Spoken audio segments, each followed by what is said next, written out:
O começo depois do fim. Capítulo 467. Uma última palavra. Ponto de vista. Cecília. O som dos passos rápidos e confiantes de Agrona bloqueou todos os outros ruídos nos corredores de Taegrinkailun. Meus próprios passos pareciam arrastados, até tímidos, enquanto eu me debatia em seu rastro. Ao meu lado, Nico caminhava cegamente, com os olhos em mim, sem prestar atenção onde seus passos caíam. 2 vezes ele tropeçou em uma escada inesperada, mas ainda assim, seus olhos pressionaram o lado do meu rosto como 2 atiçadores de ferro quentes no fogo. Seus dedos cerraram e abriram enquanto seus dentes roíam o interior do lábio. Várias vezes ele abriu a boca, olhou para as costas de Agrona, fechou a boca novamente e voltou a mastigar o lábio. Ele não poderia ter deixado mais óbvio que precisava me contar algo se tivesse gravado o fato em runas em sua testa, mas claramente não poderia dizer o que quisesse na frente de Agrona. Seja o que for, vai ter que esperar, pensei, meu próprio olhar pousando nas costas de Agrona. Nós estamos indo para Dikaten. Para matar Grey. Tessia havia se enterrado profundamente. Durante toda a minha conversa com Agrona, senti lampejos de suas emoções, principalmente o alívio que ela sentia toda vez que Gia não conseguia localizar Grey, mas ela estava escondendo seus pensamentos de mim. Tanta coisa aconteceu tão rapidamente. Tessia me libertou da armadilha que Grey preparou, permitindo-me escapar das Relictombs e retornar para Agrona. Tentei não pensar na promessa que fiz a ela.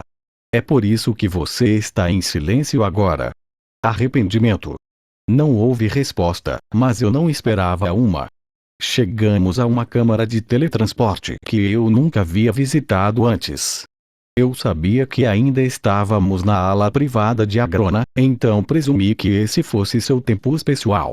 A câmara octogonal era pequena quando comparada com as salas de estar maiores, os escritórios e outros espaços que compunham as partes de sua ala privada que eu tinha visto.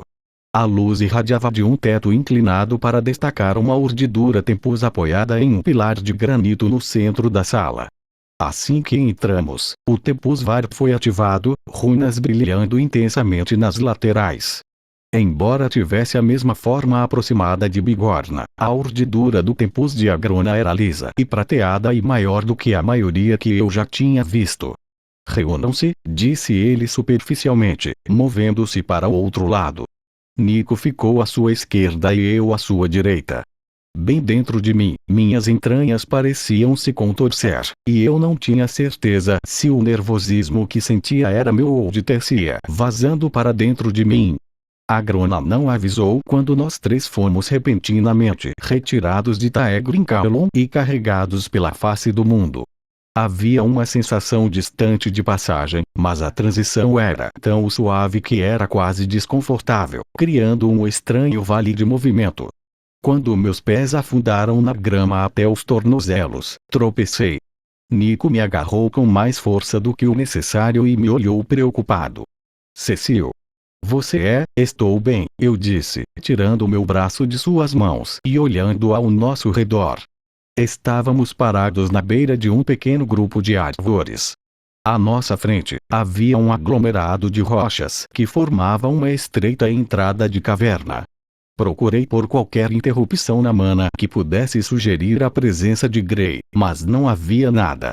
Tem certeza que ele está aqui? Poderia Gia estar errada. Os ornamentos em seus chifres tilintaram levemente enquanto Agrona olhava para mim, com as sobrancelhas levantadas, incrédula. Cecil querido, não seja bobo, empalideci, fazendo Agrona sorrir enquanto ele se virava e se dirigia para as pedras. Nico pegou minha mão, seus olhos ardendo enquanto queimavam as costas de Agrona. Ele esperou um momento, deixando Agrona dar alguns passos à frente, depois se inclinou em minha direção. Preciso, venha, Agrona disse, seu barítono suave vibrando em meu peito. Apertei a mão de Nico, depois me afastei e corri atrás de Agrona. Senti a pausa de Nico antes de ele me seguir hesitantemente. Agrona entrou na fenda nas rochas e flutuou lentamente para a escuridão além. Pouco antes de sair da minha vista, ele olhou para mim e seu olhar me agarrou como uma coleira. Sem pensar duas vezes, entrei atrás dele. Por um segundo, mergulhei na escuridão, mas a sensação de queda evaporou quando me agarrei à mana e comecei a descer lentamente. Caí em uma rocha áspera e nua ao lado de Agrona. Um segundo depois, Nico pousou do meu outro lado. Diante de nós havia uma caverna árida. A única característica notável eram os restos de um enorme trono. Ele havia sido quebrado e os fragmentos espalhados pelo chão da caverna. Ainda assim, não senti nenhuma interrupção na mana, nenhum sinal revelador de presença etérica. Para todos os meus sentidos, a caverna estava vazia. Se Gray realmente estivesse lá, não haveria chance de Nico tê-lo localizado sem ajuda. Virei este lugar do avesso em busca de túneis ou câmaras escondidas, disse Nico, o caminho de seus pensamentos seguindo os meus. Mudando, Agrona murmurou. Descansando as mãos nos quadris, ele olhou para o centro da caverna. Até onde eu sabia, ele estava olhando para o nada. Não se preocupe com isso, pequeno Nico. Não é sua culpa. Afinal, Arthur é muito mais inteligente que você. Nico se encolheu como se tivesse levado um golpe e olhou para os pés. Senti que deveria intervir, mas minha mente estava muito ocupada com o enigma do esconderijo de Gray. Então, como encontramos essa dimensão de bolso? Não foi assim que Gia chamou?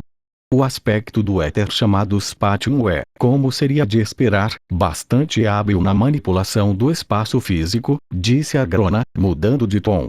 Em vez do sarcasmo frio e provocador, ele parecia um professor ansioso explicando um tópico favorito. Essas dimensões de bolso têm todos os tipos de usos. Os artefatos de armazenamento extradimensionais tão comumente usados em ambos os continentes foram projetados com base em uma premissa semelhante. É claro que o Djinn poderia fazer muitas coisas que hoje são vistas pela maioria como impossíveis. Agrona andava em círculo pela caverna, seus olhos sempre focados no mesmo ponto. Quando vinculados a um item com runas, esses espaços são relativamente estáveis. Mas quando projetado como tal, Agrona parou de andar e deu alguns passos para trás. Embora ele estivesse em uma postura relaxada, ondas de mana escura começaram a irradiar dele. Estrias escuras apareceram no ar enquanto sua mana perturbava a atmosfera, espalhando-a por toda a caverna. Uma bolha transparente e etérea tornou-se visível, revelada pelas ondas de mana. Ele brilhava, brilhando com uma luz interna que de alguma forma era contrária ao mana escuro que o bombardeava. Era pequeno, tinha apenas alguns metros de largura e pairava a 4,5 metros no ar. Só então, olhando para ele com tanta mana destacando-o, senti a distorção que poderia ter revelado sua presença. Uma parte de mim ficou envergonhada por não ter percebido isso antes, enquanto outra ficou surpresa, e com um pouco de medo, por Gia tê-lo encontrado do outro lado do oceano e com as forças de busca alacrianas tão distantes. Eu também estava curioso para ver a facilidade com que Agrona parecia identificá-lo e manipulá-lo, mas como tudo funcionou junto, isso me mostrou exatamente o quão injusto foi o golpe de Agrona em Nico. Quando olhei para Nico, percebi que ele ainda estava me observando, não examinando o bolso dimensional. Dei-lhe um pequeno sorriso de desculpas, esperando que ele entendesse. A mana emitida por Agrona se intensificou. Chicotes de vento vazio atingiam a bolha repetidas vezes, tornando-se lentamente mais fortes. As bordas da bolha estavam desgastadas e o espaço parecia deformar-se estranhamente em torno de suas bordas, dobrando e torcendo mana. Afaste-se, Agrona disse de repente, gesticulando com a mão. Nico e eu rapidamente nos afastamos de onde as linhas irregulares de mana escura colidiam com a bolha transparente, cada chicote atingindo com mais poder. Com uma lufada de ar, a bolha estourou. Por dentro era difícil de entender. Um espaço tridimensional várias vezes maior que a bolha foi dobrado dentro dele. Eu vi o espaço que estava escondido dentro dele como se estivesse olhando para ele através de um vidro empenado, suas proporções totalmente fora de sintonia, os atributos físicos fazendo com que ele perdesse todo o significado, exceto pela presença de um brilho suave. A visão ainda mais confusa era o fato de que ela estava se desdobrando rapidamente à medida que se espalhava pela caverna, fazendo a transição da dimensão do bolso de volta para o espaço normal, como a vela de um navio se desenrolando. Com o ranger de pedras e um barulho lento de respingos, o espaço escondido se instalou no centro da caverna. Um líquido brilhante espirrou para frente e para trás em uma pequena piscina, parcialmente escondida por uma névoa rosada que cercava a piscina em painéis lisos como paredes. Enquanto observávamos, a névoa começou a se dispersar. Sentado na piscina, de olhos fechados, estava Gray. Uma garota com o mesmo cabelo loiro estava sentada à sua frente. Eu nunca tinha visto nesta forma com meus próprios olhos, mas sabia pelas memórias de Tercia e sua assinatura de mana única que esta era Sylvie, seu vínculo de dragão em sua forma humanoide. Uma relíquia cuboide escura flutuava no ar entre eles, estalando e brilhando com choques violetas de éter. Ambos estavam com os olhos fechados. Nenhum dos dois se moveu quando a água da piscina abaixou, e o barulho suave em suas roupas cessou. Eles nem sabem que estamos aqui, pensei. Apesar de estar enterrada dentro de mim, Tercia tremia. Nico engoliu em seco enquanto se aproximava de mim, com os olhos fixos em Gray. Uma vez, tenho certeza que ele já estaria em movimento, ferro sangrento caindo sobre o pescoço indefeso de Gray. Agora, porém, eu não conseguia ler sua expressão. As solas das botas de Agrona rangeram contra o chão coberto de terra enquanto ele se aproximava cautelosamente da piscina. Surpreendentemente, seus olhos escuros estavam inteiramente voltados para a garota. Uma vez na borda, ele se ajoelhou e estendeu a mão, seus dedos roçando apenas uma mecha de cabelo dela. Filha, disse ele, seus lábios enunciando cuidadosamente a palavra que ele apenas sussurrou. De repente, ele se levantou. Seus punhos cerrados e a mana ao seu redor pareceu se afastar de medo. Que desperdício! Que decepção! Ele desviou o olhar e começou a virar as costas para ela, mas, como se estivesse sendo agarrado por alguma força externa, parou e olhou para trás. Você pensa como uma menor, filha. Míope e desesperado. O ato de sua mãe, ligando você a um menor, como uma fera comum, destruiu seu potencial. Ele balançou a cabeça e abriu os punhos. Com um suspiro, ele finalmente se virou, e seus olhos, com a cor perdida no reflexo da luz da piscina, fixaram-se nos meus. Matthew, Cecil querido. Pegue a mana dela e então poderemos decidir o que fazer com seu velho amigo Gray. Eu congelo. O esforço para desviar o olhar de Agrona e olhar para Sylvie, sua filha, parecia hercúleo. Eu já tinha provado sua mana pura antes. Na época, eu queria muito absorver cada gota dela. Que insight sobre mana, ou mesmo éter, o reservatório de mana completo, saudável e poderoso de um dragão me forneceria. E ainda assim meu foco se voltou para dentro, procurando bem fundo onde Tercia estava deitada. Eu estava esperando pelos protestos dela desde o momento em que Gray e seu vínculo apareceram, e ainda assim ela ficou em silêncio. Ela se mexeu quando sentiu minha atenção se voltar para ela. Estou em seus pensamentos, Cecília. Você já sabe o que eu diria, porque você sente o mesmo. Eu recuei do contato mental como se ela tivesse me batido. Depois de tudo, isso é tudo que você tem a dizer. Por que me vincular a uma promessa se você não vai cumpri-la? Ela não respondeu. Engoli em seco, desconfortável. Um ligeiro aumento na sobrancelha de Agrona forçou meu foco de volta para ele. Este foi um pedido injusto. Ela era filha dele e estava indefesa. Foi cruel me pedir para absorver sua mana. Se ela tem que morrer aqui, porque tem que ser pelas minhas mãos. Outra parte minha, mais profunda e assustada, reconheceu outra coisa. Ela é filha dele e ele está disposto a passar a vida dela com tanta facilidade. A verdade é que eu não tentei ver Agrona como uma figura paterna. Eu não tinha tentado ser uma filha para ele.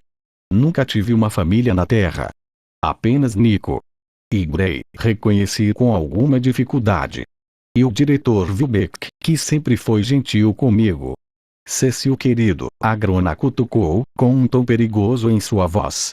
Eu não posso, eu disse, contornando o nó na garganta. Sinto muito, Agrona. Por favor, não me peça para fazer isso. Agrona deu um passo em minha direção. Seu rosto estava impassível, tão vazio como se fosse esculpido em mármore. Você é o legado, Cecília. O caminho à sua frente estará repleto de obrigações exigentes. Você não pode recusar cada um deles, precisando que eu segure sua mão o tempo todo. Nossa vontade, a sua vontade, deve ser absoluta. Minha mandíbula funcionou silenciosamente enquanto Agrona sustentava meu olhar. Eu não conseguia desviar o olhar dele. Eu lutarei suas batalhas por você. Destruirei seus inimigos. Dominarei todos os aspectos da magia azurana e farei o mundo se ajoelhar, se é isso que você deseja. Soltei um suspiro instável. Minhas pernas pareciam gelatina e minhas entranhas se contorciam como enguias de fogo. Mas, por favor, não me obrigue a fazer isso. Esta é a sua fala? O rosto pétreo de Agrona rachou, mas não quebrou. Ele olhou para meia distância entre nós e bufou suavemente, algo parecido com uma risada, mas não muito. O movimento fez os enfeites em seus chifres tilintarem suavemente. Depois de todas as mortes que você causou, é aqui que você decide não matar? Que tipo de lógica inconsistente impede você de matar minha filha? É a ligação dela com Arthur? Ou o relacionamento dela comigo? Não. Você tem medo do que pode acontecer com você, sabendo que eu poderia fazer isso com minha própria carne e sangue. Não sim. Tudo isso. Eu olhei para dentro, para Tessia, desejando que ela me implorasse para não matar Sylvie ou Arthur. Eu não farei isso. Agrona zombou, o ruído amargamente cortante. Tenha cuidado, Cecília. Você vê o que acontece com aqueles que me decepcionam. Ele gesticulou delicadamente para a garota imóvel na piscina. Nico entrou na minha frente e ergueu o bastão de madeira que ele havia desenhado, seus 4 cristais de cores diferentes brilhando fracamente. Suficiente. Sua voz estava mais alta que o normal e havia suor em sua testa. Depois de tudo que ela fez por você, depois de tudo. Você não pode ameaçá-la, Agrona. Meu coração deu um salto estranho e acelerado em minha brincadeira, e eu ansiava por estender a mão e envolver Nico, puxando para mim e mantendo seguro. Mas então Agrona começou a rir. O som de sua diversão selvagem ecoou pelas paredes e me prendeu no lugar. Tive muito tempo para pensar e descobrir, Nico continuou, sua voz tremendo quase tanto quanto o cajado em suas mãos. Ele ainda estava olhando para Agrona, mas eu sabia que ele estava falando comigo. A mesa, as runas, a transferência de energia, tudo isso. A risada de Agrona desapareceu e ele enxugou uma única lágrima do rosto. Ele deu a Nico um sorriso predatório. Ah, vá em frente. Você claramente está morrendo de vontade de ter seu grande momento, herói. Tropeçando, Nico começou a explicar. Eu me esforcei para seguir todos os detalhes técnicos. Ainda assim, o propósito era bastante claro. A mesa de artefatos, em conjunto com as runas que marcavam meu corpo, funcionava para transferir habilidades mágicas de uma pessoa para outra. Tentativamente, estendi a mão e toquei o ombro de Nico, e ele parou de falar e se virou para olhar para mim como uma esperança desesperada. Nico, ele já me contou. Desculpe. Eu sei. Suas sobrancelhas se uniram em confusão e sua boca trabalhava silenciosamente. Finalmente, ele disse: Não, você não entende. Sim, você me pegou. Agrona disse, levantando as mãos como se estivesse se preparando para serem algemadas.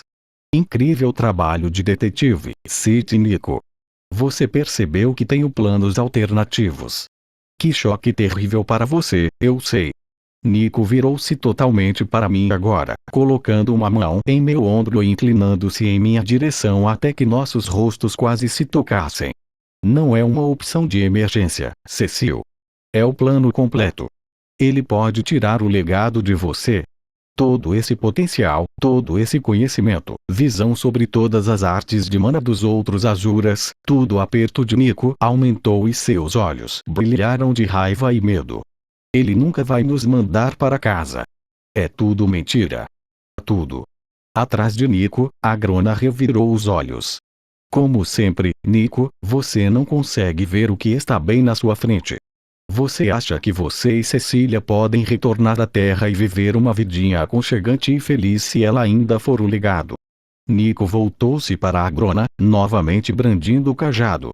Você me pressionou, me provocou e me menosprezou.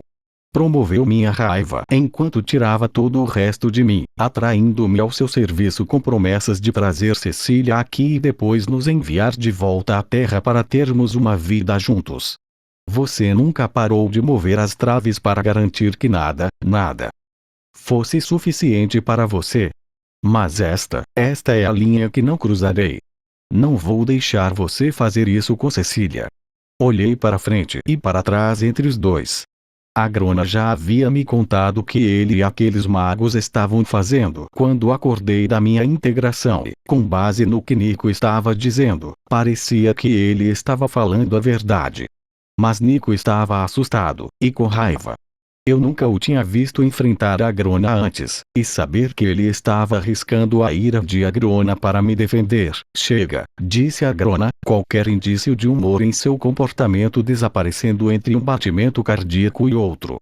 Um vento frio soprava pela caverna, jogando poeira em nossos rostos. Seus olhos brilharam com um tom escarlate de raiva quando ele olhou além de Nico para mim. Cecília. Estou cansado deste jogo. Absorva essa falha de mana de um Azura agora. Mate-a ou veja Nico morrer. Meus ouvidos se encheram de um zumbido terrível. Uma forte pressão pareceu descer sobre meu peito, tirando o ar dos meus pulmões. De alguma forma, Nico não parecia afetado. Seu cajado cortou o ar, conjurando um escudo com todos os 4 elementos soprando, queimando e girando uns nos outros. Ele falou, e embora eu reconhecesse as palavras como desafiadoras, não consegui processá-las além da batida em meu crânio. Queria detê-lo, protegê-lo, implorar que Agrona entendesse, mas senti como se tivesse sido transformado em pedra. Do fundo do meu ser, tive a sensação de balançar os dedos dos pés descalços na grama fresca. Está tudo bem, Cecília. Estou aqui. Você sabe o que é certo e tem força para fazer isso. Ao me inclinar para essas palavras, apreciando verdadeiramente tecia pela primeira vez desde minha reencarnação, algo quente e úmido espirrou em meu rosto. Apenas como uma espécie de eco, percebi que houve uma onda de mana. Lentamente, meu olhar caiu das luzes bruxuleantes dentro das pedras preciosas inseridas no cajado de Nico, até seu cabelo preto emaranhado, descendo pelo pescoço e ombros. Lá, meu foco ficou preso no que vi, mas não fui capaz de processar. Nico caiu de joelhos. O escudo rachou, os elementos se estilhaçaram e se viraram uns contra os outros enquanto a magia no ar desaparecia. De cada lado, Nico segurava metade de seu cajado em cada mão. Eu vi tudo isso de uma forma distanciada, periférica ao foco do meu olhar, que permaneceu nas costas de Nico, logo abaixo de suas omoplatas, de onde uma ponta negra de ferro sanguíneo irrompeu dele. Dezenas de espinhos menores explodiram do sangue que escorria pelo metal negro, e ainda mais espinhos cresceram a partir deles, cada um com uma gota de sangue na ponta. Essas gotas choveram como pétalas de uma roseira e se acumularam embaixo dele. Minha mão se levantou, roçando o meu rosto. Foi o ato de olhar para baixo e encontrar minha própria pele vermelha com o sangue de Nico que finalmente me tirou da fuga do outro mundo. Respirei fundo e desesperadamente e me joguei de joelhos ao lado de Nico no momento em que ele começou a se inclinar para a frente. Pegando-o em meus braços, eu o coloquei no chão. Nico. Nico. Nico, seu nome continuava saindo dos meus lábios, minha inflexão mudando a cada vez, quase como se eu estivesse pronunciando o canto de um feitiço. Seus olhos escuros se voltaram para mim, brilhantes de dor. Seus lábios se moveram, mas nenhum som saiu, e eu estava muito embotado pelo choque paralelos. Eles se levantaram e se afastaram de mim, e eu o segui, olhando para o rosto de Agrona no momento em que seus dedos se enroscavam no cabelo grisalho que eu sempre odiei. Com um punhado do meu cabelo, Agrona me levantou e me arrastou em direção à piscina. Achei que estava gritando, mas não tinha certeza. Com um empurrão, caí para frente, apoiando-me nas mãos e nos joelhos, ao lado de Sylvie, quase caindo na piscina com ela e Gray. O vermelho derramou-se no líquido, tingindo lentamente a luz azulada de um roxo furioso. Mate-a, Agrona disse friamente, só a intenção de matar, me pressionando para que eu não pudesse me levantar. Virando minha cabeça, olhei para seu rosto. Não havia sinal do homem que me trouxe a este mundo, que me deu a força e a confiança para ousar uma nova chance na vida, no olhar expectante, mas sem emoção, de Agrona. Agora, assim como os pesquisadores do meu antigo mundo, ele olhou para mim como se não houvesse dúvida de que iria me quebrar. Eu faria a vontade dele como sempre fiz. Este foi apenas mais um teste. Fechei os olhos contra a dor que apertava meu coração acelerado como garras venenosas. Aceitando o que isso significaria, pronunciei uma última palavra, inesperadamente libertadora. Não.